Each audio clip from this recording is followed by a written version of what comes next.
In a flashback, Joe tracks down Marianne in London but chooses to let her go after she calls him a murderer.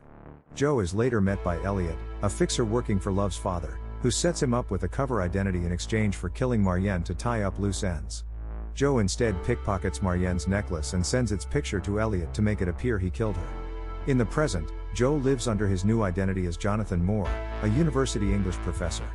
He develops an interest in Kate Galvin, the girlfriend of his obnoxious fellow professor Malcolm Harding, who lives in the flat across from him. Joe saves Kate from two muggers. To repay him, Malcolm invites him to a party at the elite Sundry House, where Joe befriends author and mayoral hopeful Reese Montrose. Joe gets heavily intoxicated at the party and awakens in his flat to find Malcolm stabbed to death and missing a finger. Assuming he killed Malcolm before blacking out, Joe disposes of his body. The next day, Kate invites Joe to dinner. As Joe arrives, he receives a series of anonymous texts from Malcolm's real killer, thanking him for disposing of the evidence. Lady Phoebe, Kate's aristocrat best friend, invites Joe to an art exhibition curated by Kate and featuring the work of Simon Sue, a billionaire's son in their friend circle. Joe breaks into Malcolm's office and finds a ledger of gambling debts and various codenamed contacts.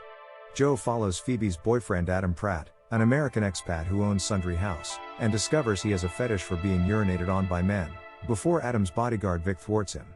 At the exhibition, Simon's art is vandalized by a woman that Joe and Kate later learn is the real artist behind the paintings, whom Simon got addicted to drugs to discredit her. Joe recalls a reference to the artwork in Malcolm's ledger and believes Simon killed Malcolm to avoid being extorted. However, Simon is murdered that night, with the killer cutting off one of his ears. Joe returns home to find his wall covered in newspaper clippings from his past, the killer having deduced his real identity. The killer sends Malcolm's finger to the press, and is dubbed the Eat the Rich Killer. Joe discovers his student Nadia was in a sexual relationship with Malcolm.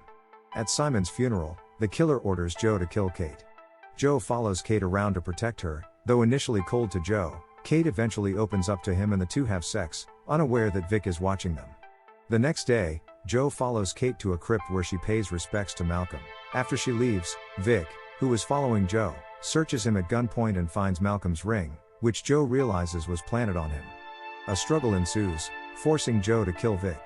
The killer suggests Joe is aroused by murder. Joe plays along and tells the killer to let him finish Kate, and the killer arranges a meeting with him. Phoebe calls Joe to Sundry House, where the police are waiting to question him. Joe is invited to Phoebe's family's country manor for a weekend getaway. He observes her friends, particularly a socialite named Gemma, behaving callously to the servants. Joe shuts down Phoebe's attempt to seduce him, and she instead confides her concern that Adam does not love her. Adam, meanwhile, tells Joe he plans to propose to Phoebe, in part because her family fortune will rescue him from increasing debts that his wealthy father is no longer willing to cover. Joe comes at odds with Roald, Kate's childhood friend whom Joe discovers is obsessed with her. At dinner, Roald chastises Kate for not accepting herself as one of them, while Gemma accuses Joe of being the killer. Kate later reveals to Joe that her father is an extremely wealthy investor with whom she cut ties due to the harm his business dealings have done to the world. Joe realizes he may be in love with Kate. Roald confronts Joe about being the killer, and pushes him out of a second-story window. Joe recovers and hears a scream.